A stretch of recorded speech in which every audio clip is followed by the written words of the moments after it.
with the area of Advanced Business and Financial Management, that is ABFM. So let's begin with the class today with another level of learning the process of management as well as the functions of management along with the principles. So let's move on and talk about these entire topics today. Today we'll be covering the area of functions of management along with the principles of management. So let's look at the MCQs. The first question says that which one of the following elements is odd with Weber's 6 major principles. When we talk about Weber, Max Weber believed in hierarchy. He believed in the bureaucratic system of the management there. That means bureaucracy was an important area to be looked forward according to him. So he believed in hierarchical structure, then unity of command, in-focused mission or technical qualifications. Among all these, one of them is not correct. When we talk about the one which is not correct, is the unity of command. The unity of command has been stated in the principles that are given by Henry Fayol. So that is as per Henry Fayol. That's what we can state. The unity of command is stated by Henry Fayol. Next question. All the following principles are included in directing, except all the principles are a part of the directing there, but what is not a part of it? Harmony of objectives, then unity of command, then coordination or follow-up. So when we talk about this, among the following which are included in directing. Under the term directing, which is included? Harmony of objectives, that means maintaining the objectives in such a way that whatever the objectives are, we are going along with that. The second one is unity of command, which says one organization, one superior, one subordinate to have that relationship. Then the coordination, that means to have a sync with the other person, and then follow up, that means whatever we are dealing with, whatever you feel is correct or not, we'll be discussing that part as well. So what is the correct answer? The correct answer as per this is coordination. Coordination is known as the essence of management. This is not a function, as though when it was introduced, it was given by Henry Fayol that it's a function.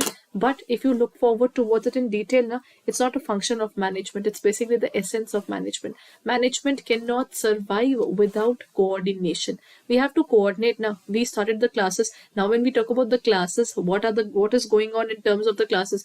How do you come to know about it? Just because you and I, we coordinate and we have our class at a specific point of time. So that's what we define as coordination.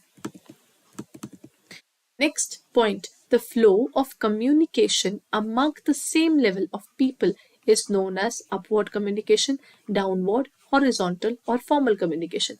Upward communication means if I am a junior, I will respond to my senior. Then downward means a superior. If I am a superior, I would be telling my junior. A junior will report and the senior will have an authority over the junior. Then downward and upward done. Horizontal means if I am a manager number 1 of a specific area, you are a manager number 2 of certain area, we both have a contact with each other. That is what we define as the horizontal communication. The last one is formal communication. Formal communication means the communication which is arising out of the need of an organizational structure. That means this is as per the organizational structure. Right? That is how we define as the formal communication. The correct answer when two managers at the same level means M1 is equal to M2. That is horizontal communication. Right?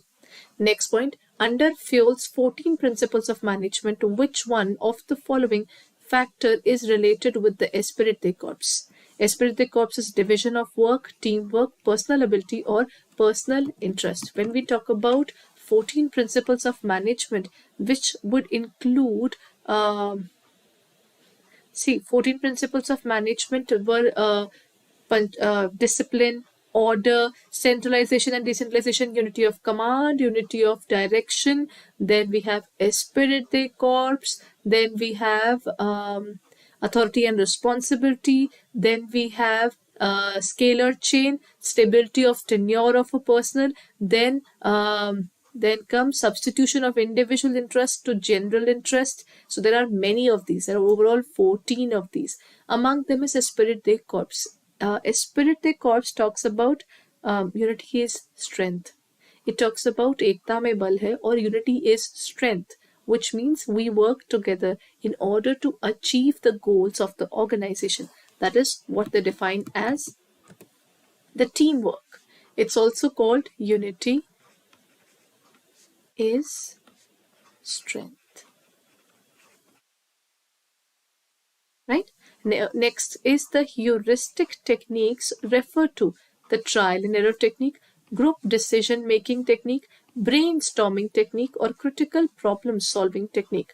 When we talk about the heuristic technique, it includes trial and error technique, group decision making technique, brainstorming technique, or the critical problem solving technique. The answer to heuristic approach or heuristic technique is it's a trial and error method. The methods that we use in order to find out whether we are going right or we are going wrong. Then what the first thing that we'll be dealing with is the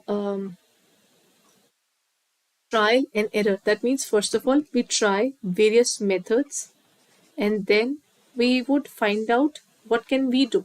That is trial and error. But over a period of time, they have moved towards the method study. That means you try different methods and you find out the best one and you apply the best one. That is heuristic technique. The heuristic technique is basically the problem-specific approach that employs a practical method and that often provides sufficient accuracy for the immediate goals. Next point, what is exactly directing, everyone? Directing is one of the functions of management, right? So if it's one among the functions of management, does it include it's a discrete process, a continuous process, a one-way or a circular process? How do we define directing? Directing is basically a process which is discrete. That means it is it depends upon us when we want to do it and when we don't want to do it. It's a continuous process. It's a one-way process. That means I am going to answer you. I'm going to tell you what to do and what not to do, or circular process. What would you call it? It's basically a continuous process. You can't stop telling people what to do and what not to do. In our country, if you stop telling people what to do, they'll stop doing the work altogether. There's nothing called automation in terms of the working. You have to keep on motivating people. Number one is you have to keep on supervising them, whatever they are doing. So one thing is supervision. Second thing is motivation. Third thing is leadership. And last thing is communication. Stop any of these for a moment and your organization would be badly hurt. So the point is we have SMLC, supervision, motivation, leadership, as well as communication, which keeps the organization alive in terms of their working.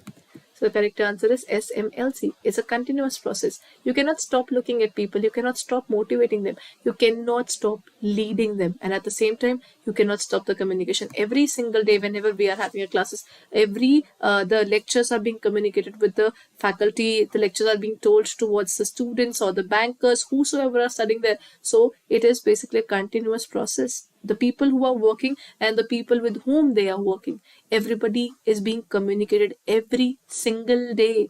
Along with that, there's a strong leadership requirement. Along with that, there's a motivation because everybody gets demotivated during their work. So that means everybody gets tired of whatever they are doing and then they really need to work upon that, isn't it? So that is what they look forward to. It's a continuous process. Then comes the scientific management is concerned with cooperation, not individualism, increased production through long experience, application of scientific principles to the management of production, or increased sales. Scientific management is concerned with, when we talk about the scientific management, it is basically a method which says that you need to look forward towards working not on the basis of heuristic technique. That means don't go for trial and error. Just go for the various studies that you would, various methods that you would like to study. Find the best one and then apply it. There shouldn't be such a situation where you have the management in a way that you are always looking forward to. Let's try this time. Let's try that time. That is not allowed. That is not a good way to work forward. So that means in terms of this method, what they do is the scientific management is concerned with What exactly? It is concerned with application of scientific principles to the management of production. We will use all the scientific techniques. For example, standardization and simplification of work.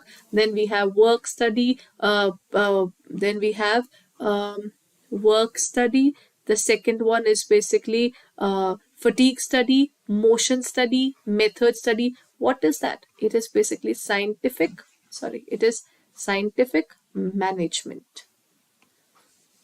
It is going to be scientific management, right? The management which is based upon the scientific way of working rather than the random way of working in order to grow further. Which of the following was suggested by Fuel? Management by exception, unity of direction, delegation of authority, or centralization? Which one of the following was suggested by Fuel? What is it that Fuel suggested? MBE or unity of direction or delegation or centralization? All these three, the remaining three are based upon what we talk about is all given by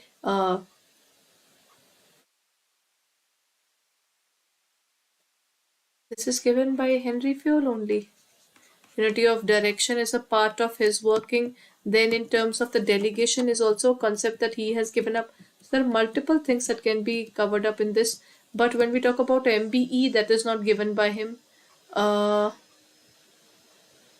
think this question requires a little change because when we talk about it, centralization and decentralization is a part of one of their principles. So since this is half, so we can remove it. At the same time, when we say delegation of authority, delegation is not a part of it, but authority and responsibility is. So if we go by the name, then the correct answer would be unity of direction. That means one organizational, one plan.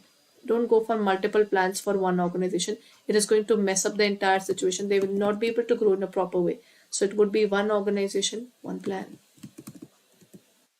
That is unity of direction. Which one of the following examples is not included in the intangible premises of planning? Premises here does not mean the building area. It means the premises means anything that relates to the assumptions that we are making in order to apply our rules. So that is premises, everyone. So if we talk about the assumptions, is it public relations, employee morale, labor hours, or competitive strength? How do we define this? Which one of the following is not included in the intangible premises? Intangible means that we cannot touch. Which one of the following is not included? Public relations is a part of it because the better you have a public image, then it is better for you to grow further, isn't it? Then employee morale is important because if the employees do not have faith in you, for example, recently what has happened is Amazon has removed over 1,000 people of their organization. Along with that, Cisco has removed over 3,000 people from their jobs. There is a major layoff going on in the name of cutting down the people just because of recession, and multiple things are happening. That's another fact that we never know what is exactly happening in terms of a country, but major organizations are removing or laying off people. Do you think the people who are staying back, they'll be feeling nice about it? They would be losing their employee morale as well. They'll be losing it. Then, so that is what that can affect the mentality of a person. If the person who's just working along with me has been removed from their job, what is the reason? How do they look forward to it? So employee morale is important and it is an intangible asset for the organization. Competitive strength. See, if you are above your competitor, you're automatically better than many people there, isn't it? So in this case, the point is labor hours. Labor hours is basically counted area. It is basically based upon the cost. It has nothing to do with the intangible premises that we can take up. We cannot assume that this will be the number of hours that people are going to work. No, the working can vary upon the situations. It can also vary with the working that they are doing. So labor hours is a different scenario altogether.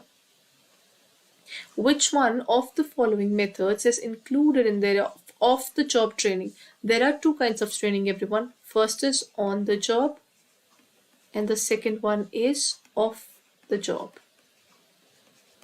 On the job training means the training which would include that while doing the job you are going to be trained. And when we talk about off the job training means the training which would include the training method which is basically which you are learning while not doing the job. You're not going to do the job right now. You'll be doing it on your own. So is it coaching, role playing, apprenticeship training, or vestibule training? Okay, so coaching is basically done while you are actually looking forward to the matches and everything else. So this is a real time one. Vestibule training is you work on machines which are similar to the job that you are doing. It's a pilot kind of machinery where you work on those machineries only because you are supposed to learn the work now. So you are going to learn the work through the vestibule training method. Apprenticeship is basically based upon the labor worker. For example, the what would it include? It would include yes, it would include our plumbers, electricians, and anybody who's working on our mechanics. Then these are all the people who are looking forward towards skilled job. They are into the skilled job, but they are skilled and semi-skilled ones. So there they are working upon those jobs and learning it. That's not a part of it at all. The last one is role playing. Under role playing, I put you into a situation that what if you are in this situation? What will you do in this situation? That is what they call as role playing, right? The correct answer is role playing because you do it, but you do not do it while doing the job. First of all, you take a pause, you have some kind of case studies in front of you, you are given a certain situation, and then you take that role and then you decide what you are supposed to do and what you are not supposed to do. On the basis of this work, you decide what would be your next step in terms of working. Okay, so this is it for the day, everyone. Preparing for the CAIIB and looking forward towards any of the classes. Then we are coming up with another batch starting from day after tomorrow. That is, sorry, it would be starting from 20th. So if you're preparing for the CAIIB, all you need to do is you need to check out our courses. How can we check out our courses? Let me show it where to go to prepare for the CAIIB examination. Let's look forward to it. You have to go towards the area of, click on the area of all courses, go down there. In the second area, you get the JAIIB and CAIIB. Under this, go on to the area of CAIIB 2023, where you will get the batch 3.0 coming up for starting from the January. That would include ABM, BFM, ABFM, as well as the BRBL. So all the things are coming up, 3 batches coming together. We have got our first batch already going on. The second batch has also started on Jan 2 and the third batch starting from January 20th. For further details, what you can do is you can also take up the CAIIB Kamaha pack. The difference between the batch as well as the CAIIB Kamaha pack is there you only get the classes. Here you get multiple things. You not only get the 500 hours of live classes, you also get the test series. Along with that, you get 380 videos plus 84 ebooks, and along with that, currently double validity is going on. That means if you're preparing for this examination, then why not take up the CAIIB Kamaha pack, where you're not only getting the classes but also the test series. Even with this, you also get the revision batches, whatever revision batches we are introducing, all the ebooks, numerical batches, case study batches, topic wise questions would be given to you. In-depth analysis is possible. So you can take up this particular pack, which would include everything that you will be looking forward for your CAIIB preparation, that too on double validity basis. That means if it is for 6 months, you'll get it for 12 months. So for 12 months, whatever we are coming up, not only in English medium, but also in the bilingual area, whatever we are coming up in these classes would be opened up for you under CAIIB Kamaha pack. So if you're preparing for CAIIB, this is the perfect time to look forward to it, as along with the double validity, you have also got a particular option of taking the discount of 81%. It would cost you 7199.20, where you will get the entire CAIIB, whatever we are coming up for the CAIIB examination under this area. So if you're preparing for this examination, then kindly hurry up, because the new batch is just about to start, and this is where you can look forward to our classes. So we'll be meeting in our classes, everyone. Thank you so much for being there. Have a nice day.